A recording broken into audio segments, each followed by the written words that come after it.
So, who really holds the power in Washington, D.C.? How do the political systems actually work? It's really very simple. The federal United States is a corporation and a national government both.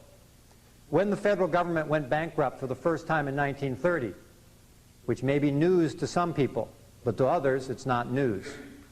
But the government has been bankrupt 7 times in this century. And every time the federal government goes bankrupt, it has to reorganize. It has to raise the debt ceiling and go begging to the Federal Reserve to borrow some more money to keep the doors of the power structure open a little longer. Otherwise, Congress would be on an indefinite vacation, which might be a good idea.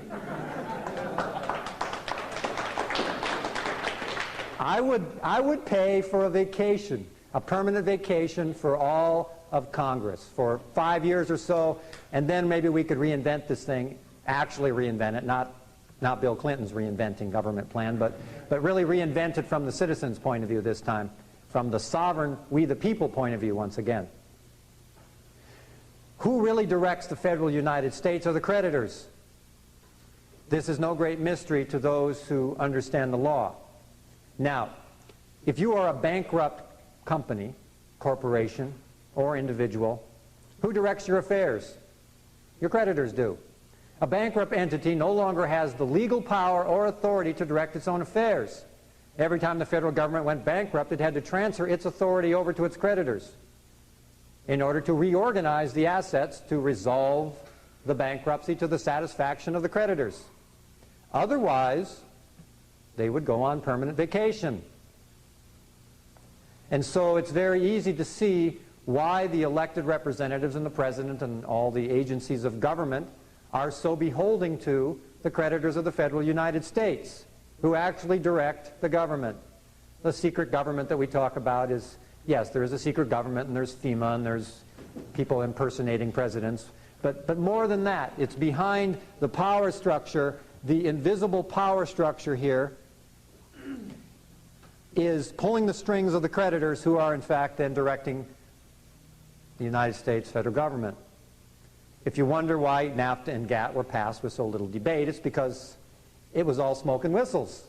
It had already been decided by those who direct the government that these are the bills that are going to be passed, including the counterterrorism bill and everything that Congress does, except maybe making some ridiculous joint resolution about making something a national holiday for parakeets or something. That, you know, they may, you know, have some power, but not a lot. The real significant bills and the real significant budgets are directed lock, stock, and barrel by the creditors. We either fund them or we don't fund them. It's as simple as that. If you wonder why they're building prisons instead of schools and they had to cut the lunch program, it's because that's the agenda of the creditors of the federal United States. We can afford to build prisons, no problem. We can afford to put 100,000 new revenue agents out on the street, call them police, but what we're really doing is trying to raise some more revenue to keep the government open. We can afford to put a rapid strike force out there. We can afford to bring in 500,000 United Nations troops and build all these concentration camps, but we can't afford money for education, we can't afford money for school lunches or anything else that's really important. So be very clear that it's the creditors of the federal United States, which is the International Monetary Fund, the World Bank, and the sovereign powers behind that are the creditors who are directing it. All of the nation states of the United Nations are bankrupt. It's one of the conditions of membership, by the way, of the United Nations. You have to be a bankrupt country. Otherwise, you can't be subject to being controlled. Now, can you? When you become bankrupt, you transfer your sovereignty, because you stole it from the people, right?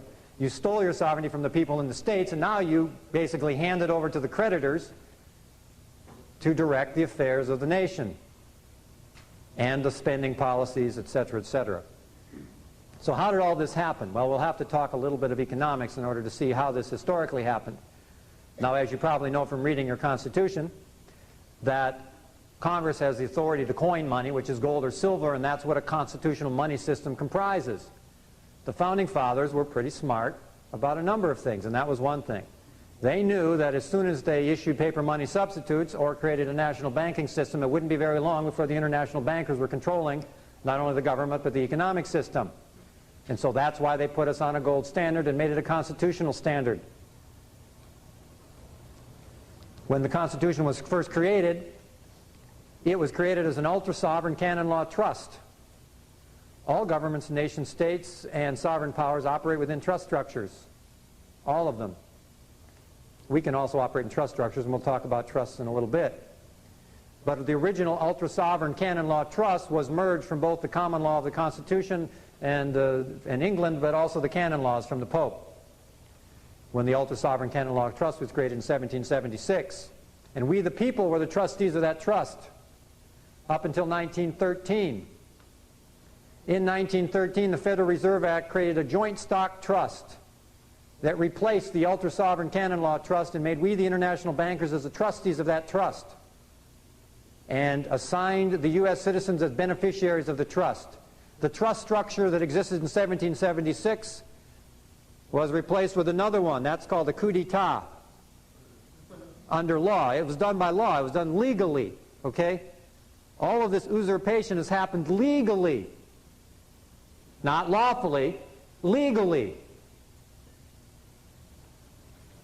And so the status of we the people was reversed from the top at the helm to the bottom, which is getting the handouts, basically.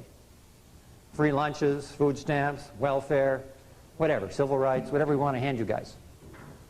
Now, it all seems like a great idea to be the beneficiary of a trust, doesn't it? Sound like, wow, I'm going to really cash in, aren't I? Being the beneficiary of a trust. Well, unfortunately, the only thing you're going to cash in on is an obligation to pay the debt. Prior to 1913, the American people had direct veto power against spending policies of the federal government, because in order for the federal government to borrow any money, it had to go to the people. There was no central bank it could go to. It had to sell bonds. If you didn't want to go to war, you didn't buy the bonds. If you didn't want this pork project that the government had in mind, you didn't buy the bonds. It was a very simple system, a republican system whereby you had veto power, economic veto power. And it worked very well until 1913. That's how come government managed to stay small, because it didn't have an unlimited credit line to go on a shopping spree for 80 years and make you pay for it.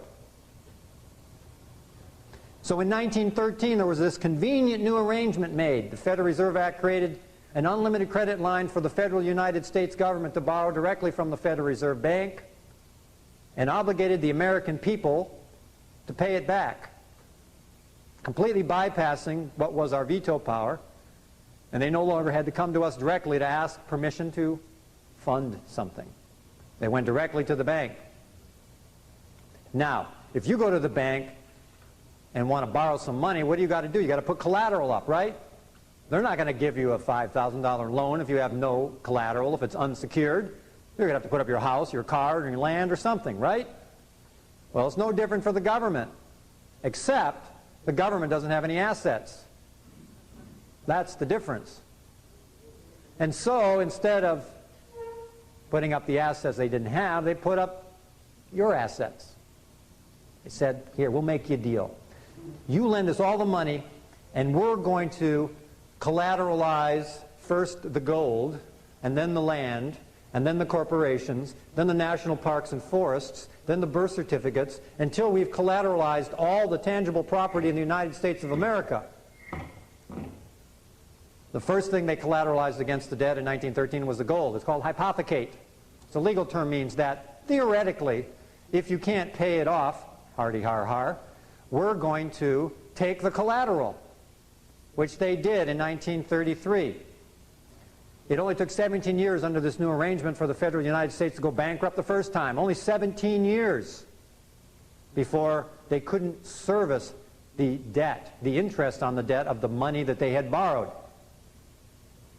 And so they had to declare bankruptcy. In the Bretton Woods Agreement in 1930, 16 nations went bankrupt after World War I.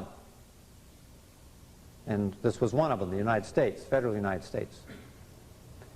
And so when the country went bankrupt, it precipitated the Great Depression, which was also manipulated and created by the international bankers to demoralize the people, number one, but also to shift power away from the sovereign people, and shift the land away, and to shift the gold away from the people and into the hands of the international bankers and the sovereign power structures behind them. So in 1933, with House Joint Resolution 192, on the floor of Congress, the federal United States declared bankruptcy and no longer could service debt with gold because it had no more. And so it then made what we call now legal tender, or fiat money, a money paper substitute, and then decreed that, well, since we don't have any gold, we'll just have to use paper instead. And then they passed the Gold Standard Act in 1935 and confiscated all the gold from the American people to satisfy the creditors of the United States. And the people willingly handed all their gold over to the nearest Federal Reserve Bank and initially got a paper currency that was redeemable in gold or silver at a revaluation from 1/20th of an ounce to 1/35th of an ounce. But shortly thereafter, within a matter of a couple of years, you no longer could redeem it. So you basically traded gold for paper. What a great deal.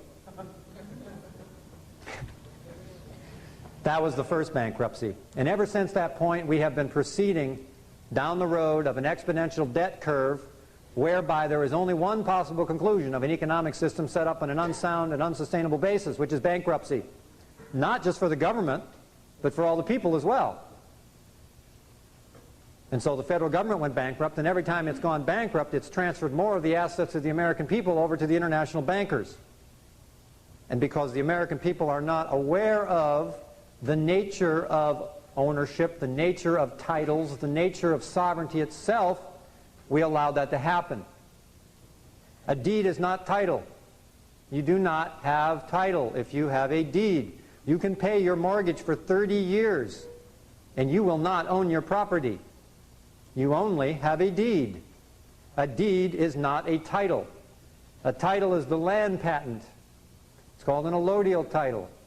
You lost the allodial title the minute you collateralized your land and borrowed money and put up your land as security against it. It's a condition of every bank contract that the allodial titles reverts to the federal government as a condition of every bank contract and mortgage in this country. But you didn't know that. Go ask the title insurance companies. They know, but they won't tell you. They scream at me and hang up the phone every time I call them and ask them, please tell me about allodial titles. Don't you ever call me again. Because they're engaged in monumental fraud, that's why. Because they've deceived you out of your title. You can get it back by updating your land patent. One of the supplemental books that I offer is on allodial titles and land patents. And there is a process there where you can declare your land patent and rewrite the legal description of the original land patent, file it with the county recorder's office, and it'll put one more line of resistance between you and any foreclosure. It's not absolutely 100% guaranteed because the government doesn't obey the law. Okay? They just make them. So sometimes they do, sometimes they don't. But the only way they will, ultimately, is if we practice it. If we want to reapply the American system of law, we've got to use it. We've got to dust it off. It just needs to be used. Every day, everywhere you are, everywhere you go, and with every government person you come into contact with, you've got to remind them who you are. I'm not just this, schmuck here in line waiting to sign your form. I am your employer. I am the sovereign people out of which you got your job, and you are subject to the law as well as I am. And make sure you remember that, to tell them that. There is no government immunity in the constitutional republic that we will rediscover in this country. They will be held to the same standard, if not a higher standard of performance than we are, because they are our supposed representatives, and they better well uphold the law. So the allodial title is one way to protect your land. There are other ways, of course, through trust structures and other means. If you have assets, property, multiple properties, rental properties, then an allodial title may not be satisfactory or sufficient. You may need to organize your affairs in a business trust or some other complex trust structure. Common law trusts are offshore. There's a number of options. There's at least 145 different types of trusts. But you've got to think trust, and you've got to think of having the legal protection, the same types of legal protections that the power structure has enjoyed for thousands of years, that you just are beginning to be aware of, that if you want to hold on to the little piece that you have, that you're going to have to start thinking in these terms. Otherwise, someday, the piper will be at the door, and they're going to take away what you have, and you won't have any recourse at that point. It'll be more difficult, let's put it that way. So every time the federal government has gone bankrupt, it's transferred more of the assets. In 1995, the international bankers own it all. There isn't any land in this country, there's no national parks and forests, there's no birth certificates, no corporations that are not owned lock, stock, and barrel by the international bankers. The titles, are owned. They've been transferred as collateral to the international bankers, these stocks and bonds and securities and all that. So let's talk a little bit about the nature of the currency system, because this will help to clarify why it is that we're going bankrupt, and we are bankrupt. It's because of the nature of the currency itself. This is not a constitutional money. This is only paper, by the way. It's just paper. And it is created by the banks out of thin air. When you write a check and there's no money in the bank, you get a bounce check fee. When the banks write a check and there's no money in the bank, they call it a loan. That's the difference between us and the banks, okay? And so there's roughly $7 trillion of electronic money floating around out there right now. Electronic deposit accounting ledger pieces, that's all these are. This is only for accounting purposes only. This isn't money. It's not an asset. It's a debt. It is only a convenient way of depositing or writing negotiable instruments on these electronic, fictitious paper money systems. What's that? Here, you can have it. They won't give it to me, will you? Sure I will. Now you're getting greedy. That's right. Now let's watch our greed here. It has buying power, maybe, temporarily, but it has a fluctuating buying power depending on its value, and its value is determined by the international bankers, depending on the interest rates, the velocity of the currency, the strength of the economy, the productivity of the people, its relationship to other currencies and other economies. That was a mouthful. Well, I'm trying to make a very long story short, and I only have a limited amount of time. Every dollar in circulation, of which there's right now 1 trillion FRNs in circulation, 1 trillion of them. There's $7 trillion in electronic money, 1 trillion in the actual currency, of which 650 billion are offshore, and there's only 350 billion FRNs in circulation within the United States of America.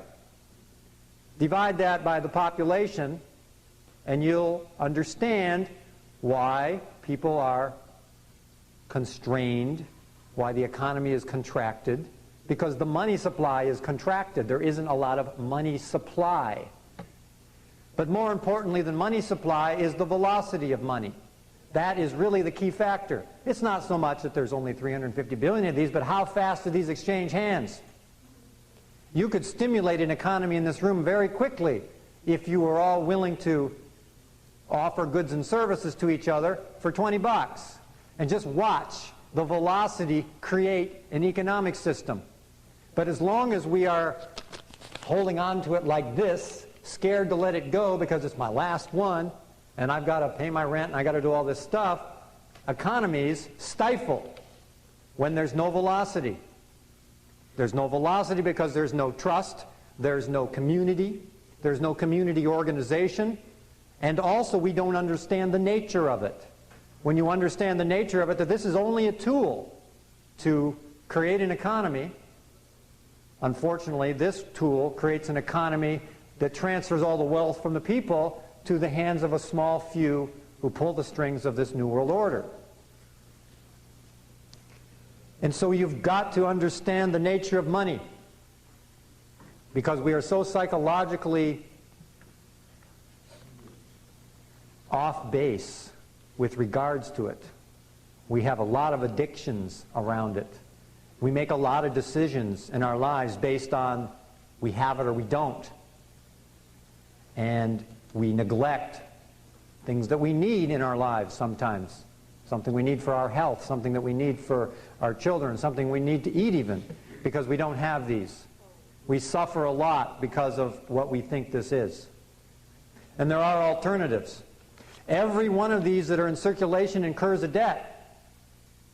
The federal debt isn't just what the federal government spends in excess of revenues, but every dollar in your pocket sitting there right now, idle in your pocket, is accruing a debt that can never be paid off, which is the end of a long cycle of shifting all the sovereignty and the property of the American people over to the international bankers.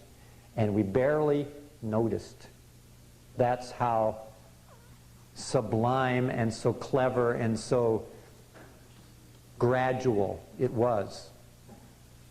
We didn't notice that it happened until recently. We just started noticing again.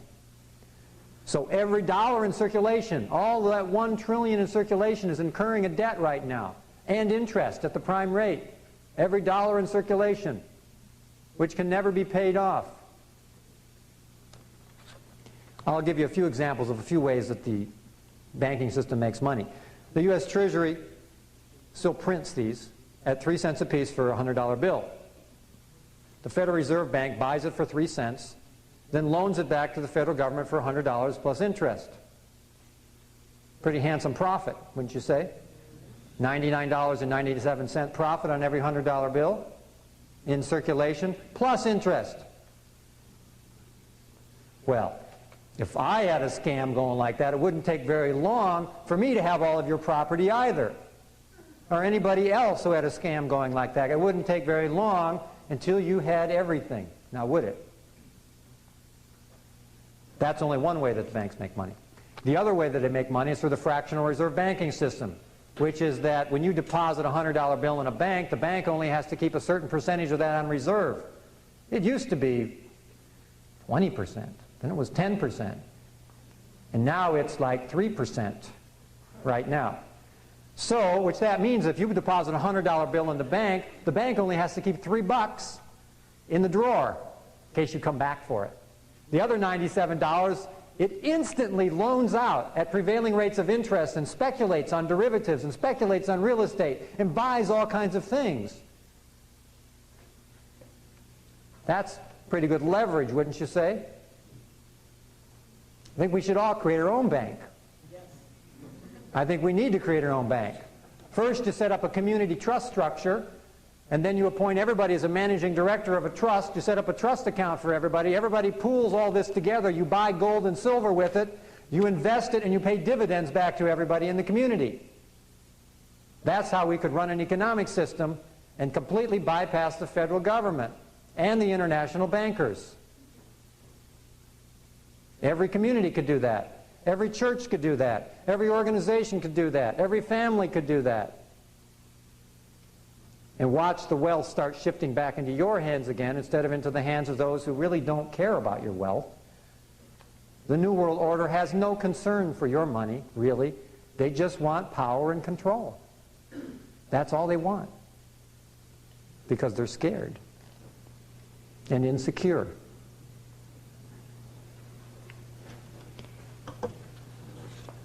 So that's the nature of economics. It is debt-oriented. The only possible result is an exponential debt curve, which if you look at the graphs right now, the graph of the late 90s is like going like that right now. The 16 central banks of Europe, as of May 1994, will no longer buy long-term treasury notes or government bonds. The only thing that has kept our standard of living afloat for the last 40 years is because the dollar has been artificially floated by the central banks of Europe because they wanted to maintain the productivity of the American people until, one, they confiscated all the property, and number two, they'd installed the police state to police the residue and the social disintegration that would result once the bankruptcy was finally declared. That is the only political agenda, that's the only economic agenda, and it's the only legal agenda at this point. To make a very complex story very simple, bankruptcy is the key word. And that's why the courts are as busy as they are, and the police are as busy as they are, writing traffic citations, and the IRS is busy seizing property, and they're seizing property for drug forfeitures and forfeiting property all kinds. Man, go to the government auctions. They're great. You hear them advertise all the time. Brand new, cars, no minimum bid, all these government forfeitures and seizures. They have so much property they've confiscated from the American people, they don't even know how to get rid of it. They can't even warehouse it. There's a warehouse up in Portland that has like 5,000 vehicles in it. They can't even get rid of this stuff. But it's really all they're doing is they're shuffling the titles around, the securities. They're trying to keep the doors of government open at every level. And since they passed the impounding codes here recently in California, and I know because I've had my vehicle impounded twice in 2 days when I came down my last trip, I have the inside scoop on dealing with impounds here. Welcome to California. I was within 5 miles of the border, I was impounded. Welcome to California.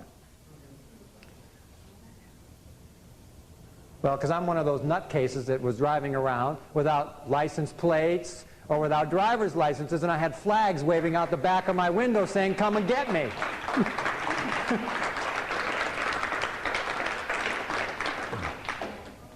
How'd you get your car back? There's nothing a little bit of paper won't do to solve your problems, to get you back on the road again. But in the meanwhile, I have plenty of grist for the mill in my right to travel cases in Oregon and California, and the Title 42 lawsuits that are forthcoming, and the administrative procedures which we are perfecting, and the admiralty cross claims and the maritime procedures that we're developing in the court systems are all so that we can basically draw the line in the sand again and try to reestablish what was once our right to travel.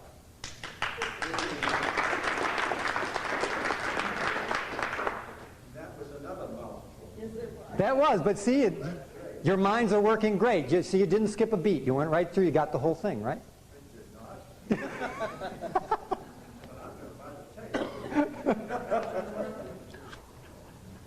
not. I could go off on a lot of tangents, and I try to hold to my subject here. Otherwise, we'll be talking about my right to travel case and jail and all that stuff, which isn't as much fun to talk about as the stuff we're talking about now. So Come back again. I'll come back again, and we'll talk about those things.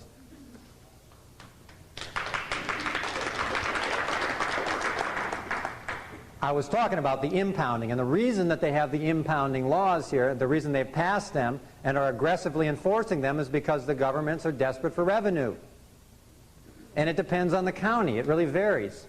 Up in Palo Alto, where there's lots of wealthy people, and they really don't need to extract revenue from the parking meters, like they really could care about the quarter, and so they don't enforce as aggressively in a Palo Alto as they do in Oakland, where in Oakland they're out on the streets 24 hours a day. They've got police cars patrolling every street with a tow truck behind them. They're checking on every license plate as they drive down the street, and if you've got an outstanding parking ticket, they steal your car on the spot. So it depends on where you live, partly, and how desperate your local government is as to how much they want to enforce these things. There's a whole lot of variance here with right to travel cases. Some people actually get to travel around in their counties without too much harassment. They may know the county sheriff a little better than I do, but other people are attacked all the time for doing those things. So if you take on those issues, I say go for it. But not everybody has to be out there dealing with the right to travel issue. I'm not suggesting everybody go out there and take all the plates off your cars tomorrow and all go get arrested and get impounded and all that. There's other ways of dealing with it if you can still become a sovereign citizen. And what I have done on this trip, I bought another car and I have registered it in a trust. So I am no longer, don't have this property. My trust has this property, so I don't have the flags flying out the back window on this trip. So I could actually get here tonight and to make all the other 7 seminars I had scheduled down here. Because that's a bit of a hassle when you can't get where you're going. So there's more important things sometimes. But that's the underlying agenda behind a lot of these aggressive laws and a lot of the police on the streets and all that. And so having that information is real important because it's a piece of the communications that we have to have with our government, with our local governments and with the police officers. I've had incredible conversations with police officers, even while I'm sitting in the back of the patrol car in handcuffs, having these incredible constitutional conversations with them. And it's just wonderful. Of course, I've also heard a few deriding comments like, you know, there's about 4 or 5 police over here, and they're going, "Is that one of those constitutionalists over there?" That's what they call me. I said, "Why do you call me a constitutionalist with a degrading tone of voice? Didn't you also uphold an oath of allegiance to the Constitution? Do you have a different Constitution than I do? If so, I'd like to see it." There's only one Constitution, so how is it that a constitutionalist is a degrading, insulting term? How come Janet Reno gets on TV and says them constitutionalists, those sovereign citizens, those state citizens, those militia people are all domestic terrorists, and they're all white supremacists, and they're all racists, da-da-da-da-da.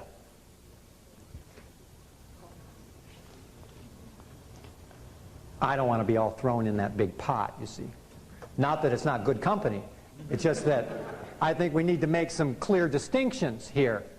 That, yeah, this isn't, you know, a recruiting group for the militia. This is a forum where people can freely express what's on their minds. I mean, after all, freedom of speech and all that. And regardless of whatever your point of view might be, or regardless of what your politics may be, whether it's left or right, I happen to presently believe that left or right is irrelevant. That it makes no difference.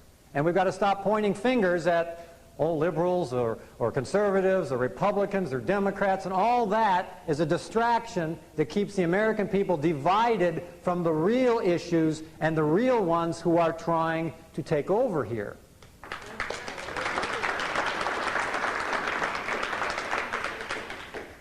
And I find that to be a healthy sign that in the lectures and in the workshops that I do, that it is not a homogeneous group, that there are all kinds of Americans coming to these groups, and people who genuinely disagree with each other. And that's fine. How else are you going to learn anything unless you dialogue with somebody who you don't agree with? But you can have a healthy communications if you have a healthy listening and the ability to listen to someone else. You might really learn something. That everybody has a piece of the truth. Everybody knows a little bit of it. And our job is to put it all together so we can make sense of it and that we can go forward.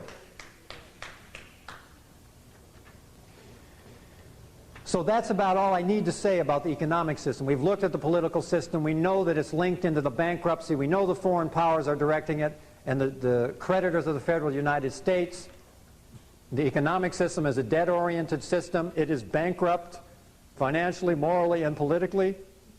We need to reinvent another economic system, and you can do that. We've done that up in the Northwest and a number of other places. There's a little book back there called the Cascadia Hour. We actually created our own money system, you see. We figured, well, if these are short and everybody's kind of clawing around trying to get enough of them, we'd create our own money system, which is what we did. We created what we call the Cascadia Hour. We just painted some paper up just like the Federal Reserve did. Only this time we called it a Cascadia Hour, which has a $10 equivalency, and we can use this within our community to buy goods and services as supplemental to this. It doesn't completely replace this, because yeah, some things, you know, I can't go to the gas station and take those right now, but there's other things in the community that people do take. And all we had to do is print some currency. We granted it into circulation 5 hours per person, and they paid like $5 or $10 into this little fund. Then we printed up a directory of all the people that were willing to accept and spend it. And then you could go shopping in the directory and use this instead of this. And you got an economy going. People didn't realize... Thank you. People forgot, unless there's some of us who are old enough to remember the Great Depression. I don't know. Is there anybody here old enough to remember? Okay. Do you remember local scripts? Do you remember that there was, in this country, over 1,000 local scripts created during the Great Depression? Communities got together and created some kind of money system because there was no more of these. Does anybody remember? And some of them were backed by sheepskin, some were backed by wheat, some were backed by nothing at all except each other. And that's what kept the infrastructure together while the rest of the system was busy off there trying to figure out how they were going to take our property and bankrupt us all. But the people are very adaptive, and I think we'll be adaptive again. I think we're going to find the time is coming when these are going to continually shrink, if not disappear altogether, into either some credit, debit, computer type system, or simply just be devalued to the point where the buying power is so little that you can't get what you need with them. That they'll follow the pace of the peso, the root of the peso. And I believe this will happen in short time, that the dollar is going to free fall. Remember, the central banks aren't going to float the value of the currency anymore. They already decided they will not buy Treasury securities anymore. It means that the US dollar has to compete on the international currency market with all the other currencies out there. And the true value of a currency is related to the true productivity of the nation. So if we're all busy at war here and all fighting each other and we're all sitting at our desk pushing paper around and we're not really producing anything, the value of this is going to go down to its true market value, which could be 10 cents on the dollar. And it could just go down to just, you've heard the old story, you have to get a whole bushel basket full of $20 bills to buy a loaf of bread. I mean, that isn't unusual. The average life of a currency on the planet is 7 years of a paper inflatable currency. We've had an exceptionally strong currency for a long time, but that's because of the nature of our country and the strength of the productivity, but also the plan that the New World Order has had for us has been special in this world, because we're the only people who still have that sovereignty right here. It's right there, and it's alive and well. We might have to dust it off a little bit. We might have to practice a little bit more, start behaving like sovereigns a little bit more than we are, take a lot more responsibility than we have in our lives, stop depending on other people, stop pointing the finger at other people and blaming other people for your problems, stop being a victim, start being responsible. We're all responsible. And that's the beginning of the values and the virtues that we need to reestablish in order to get the constitutional republic back in order again. And it's going to come and rise up out of the people, out of necessity, but also out of a spiritual vision that we can, in fact, that we must. That we're compelled. We're compelled by what is right, by what is true, and by the natural law and by God's law to do so. So just briefly, how's our time getting here? We got about 10 minutes? Okay, we're perfect then. Perfect timing. I've got to talk a little bit about the legal system because I have not said a lot about it, but as you'll see, it relates perfectly and correlates to the political system and also the economic system. When the country went bankrupt the first time, we went off of the common law. Prior to 1938, all the law that was practiced was common law, which is constitutional law, which was case law, which meant common law meant you had due process, jury trials. As long as there were sovereign people and there was common law and there was a valid money system, the republic was in order. As long as you had the sovereign people, the sovereign states, and the common law and a constitutional money system, the republic is in order.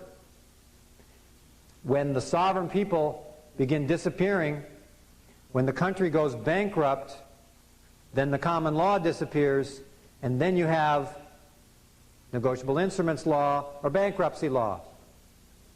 Ever since 1938, we've been dealing in the Uniform Commercial Code, negotiable instruments law, law of the law merchant, the international law of the high seas. And the law of the creditor is admiralty. Admiralty jurisdiction, maritime procedure. The sovereigns do not exist on the land. They exist on the sea, in between nation states, in legal structures that exist under admiralty and maritime. All the power structures that are sovereign do not have allegiance to nation states. The nation states are their servants. They are created as ships of state to execute the sovereignty. The sovereign powers have always used the admiralty jurisdiction and maritime procedures to execute their procedures. That is the only thing going on in the courts today. All issues of traffic, revenue, and insurance are admiralty. And in an admiralty proceeding, which most people don't understand because they can't conceive of it, they think that, one, we still have a Constitution and a Bill of Rights, and it's the law of the land, and we have common law, and we have rights, and we have due process, and there's actually procedures here that follow the constitutional standards. There are none. Remember, there is no Constitution or Bill of Rights without the sovereign people. There is no common law in a bankrupt country. There's only admiralty law. In 1933, when the country went bankrupt, it declared a perpetual state of national emergency, which was bankruptcy. We have been in a perpetual state of national emergency since 1933. There have been 470 consecutive states of emergency without a breath for the constitutional republic to breathe. One executive order after another. Also, in a perpetual state of national emergency, the Constitution is suspended as well. And so what is being executed in the legal systems today under admiralty jurisdiction and maritime procedures? When you get a traffic citation, it is a maritime procedure. When they are impounding your property, it is a maritime procedure. When they have forfeited your land, it is a maritime procedure. But they don't tell you that. They play games and they pretend with you. The second they seize your property, they've executed an admiralty claim. They seized your vessel or your vassal. A vassal is a slave. You'll look on the California registration, you'll see the registration is for vessels. All of your property is a vessel, whether it's on land or on sea. And an admiralty proceeding is initiated at the moment that they seize your vessel or your body, which is their property, and a vessel as well, when they arrest you. In an admiralty proceeding, you cannot challenge jurisdiction. Jurisdiction is assumed the second they confiscate the property. Then what the courts do is they shift from admiralty to equity, without telling you. And now they perform under a quasi-contract. Because in an admiralty contract, if it was an admiralty jurisdiction, there would have to be a signed international contract in force. But they know there isn't one with your name on it. But there is one with the name of the Federal United States on it. And since you're a subject of the Federal United States, the Federal United States is subject to its creditors.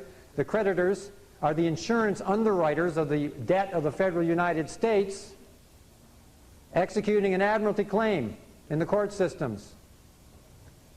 Your accuser is the International Monetary Fund for a simple traffic citation. And who is the proctor? The proctor in an admiralty proceeding is the U.S. attorney. In fact, all the attorneys are proctors, acting on behalf of the creditors. In a bankruptcy, the Secretary of the Treasurer is a receiver in a bankruptcy who is also the governor of the International Monetary Fund. The U.S. Attorney General, Janet Reno, is not a U.S. citizen, and neither is the Secretary of the Treasury. They both expatriated in 1948 when they joined Interpol, the International Police Organization, by treaty. And they transferred their allegiance to the International Police Organization. So the International Police Organization, Interpol, is the police arm of the creditor, the International Monetary Fund, and they are your accusers. They're trying to collect on a debt that the federal government owes and you owe because you're a U.S. citizen. So that's about as much as I can really talk about that without getting much more in depth, but it was a profound insight when we finally realized that we need to develop admiralty strategies for reclaiming within the court systems under maritime procedures by filing cross claims. They claim that they own my vessel. Well, I'm another owner. I claim that I'm the owner of my vessel because I'm a sovereign citizen, and I'll file a cross claim in admiralty. In which case, when I do, it shifts back from equity back into admiralty again. Now they have to produce the international contract with my signature on it, which they cannot do, and they may balk, and they may cry, and they may scream, and I will answer their screams and their cries, but I will show no mercy, because when I'm done with them,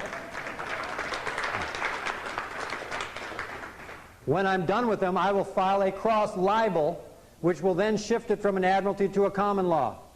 And a cross libel will then be directed individually at everyone involved in the fraud, from the judges and the attorneys and all of them. And then the first Judiciary Act in what's called savings to suitors. The savings to suitors clause of the first Judiciary Act of 1789 then comes into effect. And these are being developed now as a higher level strategy to get accountability in the courts. And that's what we're working on now. So next time I come back, I'll report on how we did on the cases that we're proceeding. And I think our time is probably about up, and I want to thank everybody for coming out tonight.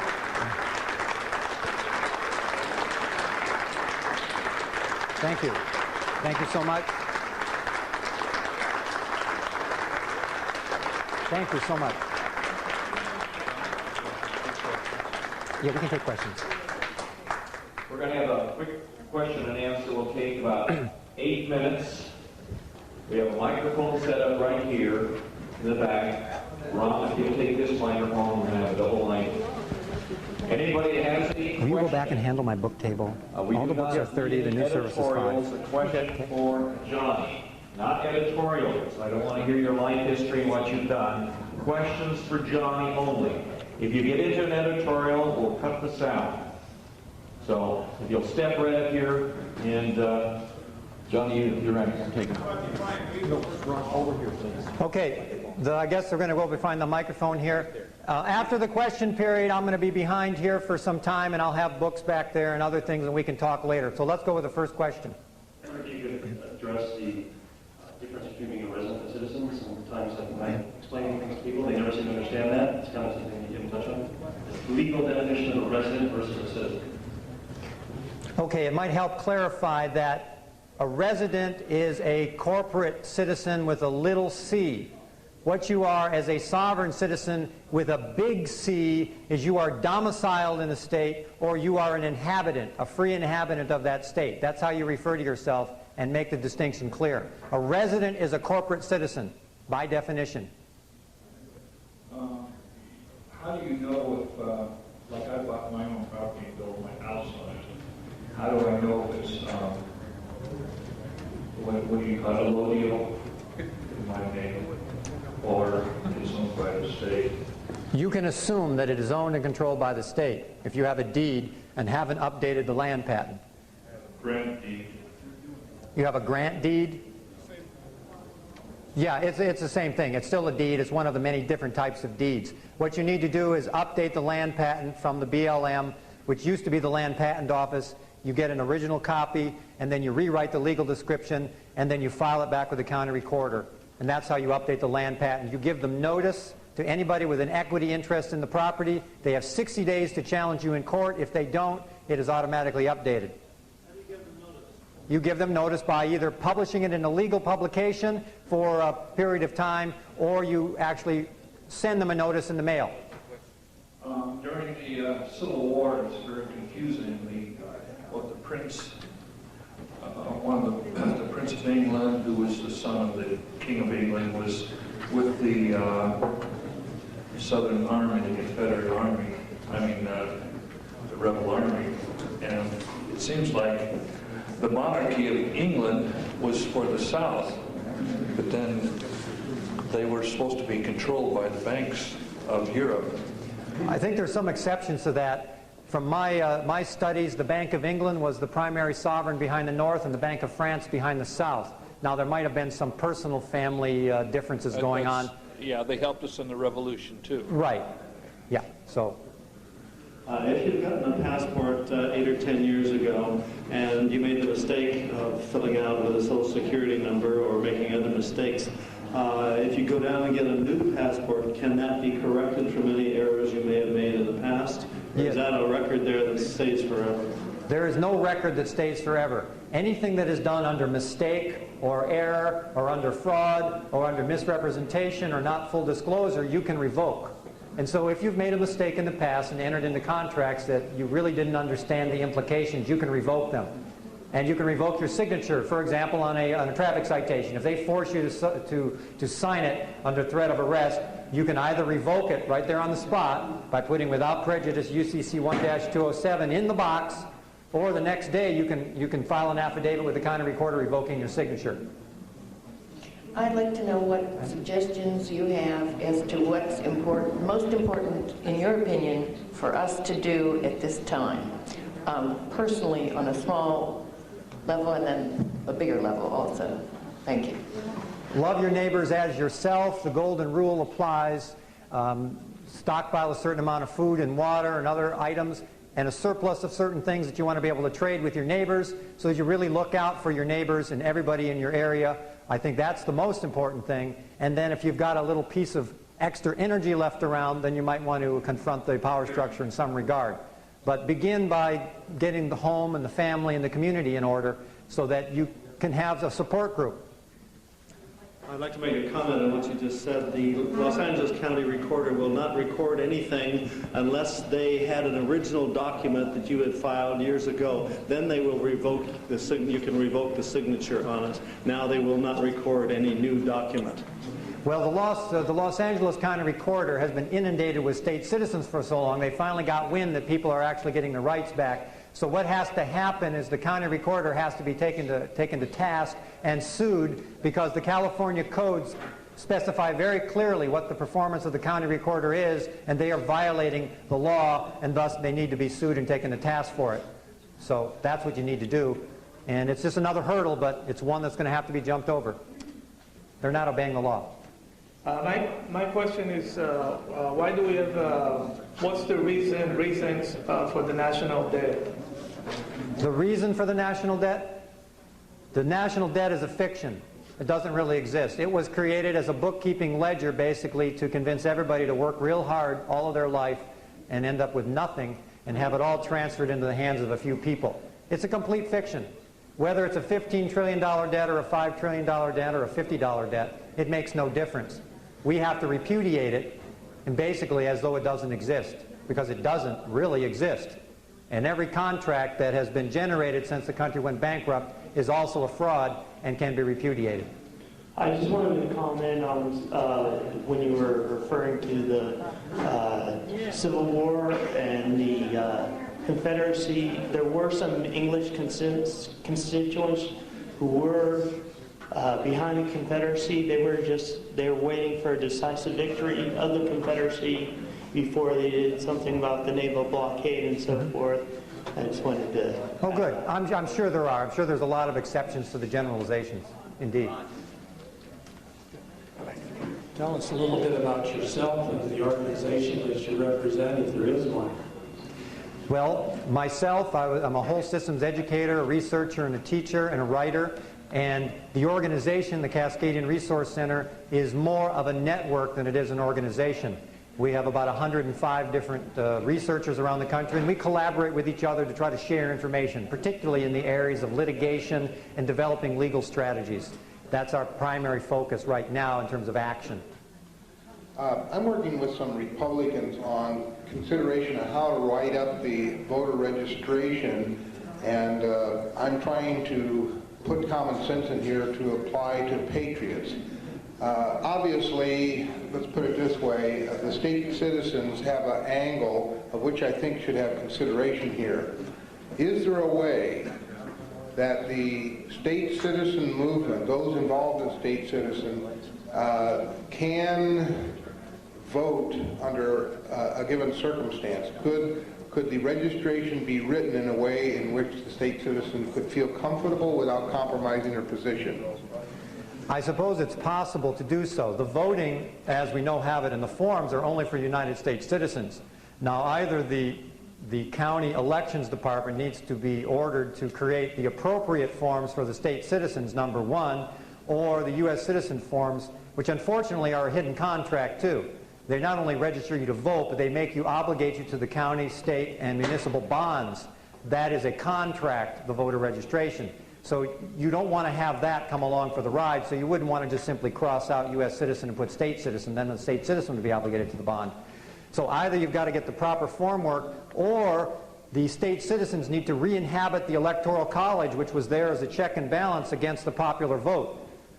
That's where state citizens actually were. The sovereign people were the Electoral Colleges at one point, and they had veto power over the popular vote. Now, I need actual black and white proposal for the for wording on a registration for voting that those who are out of the system for various means would feel comfortable in signing. So I'm open for suggestions, because I'm making suggestions myself. I'm doing thinking. So if anybody has anything to offer in that area, it would be appreciated. Thank you so much.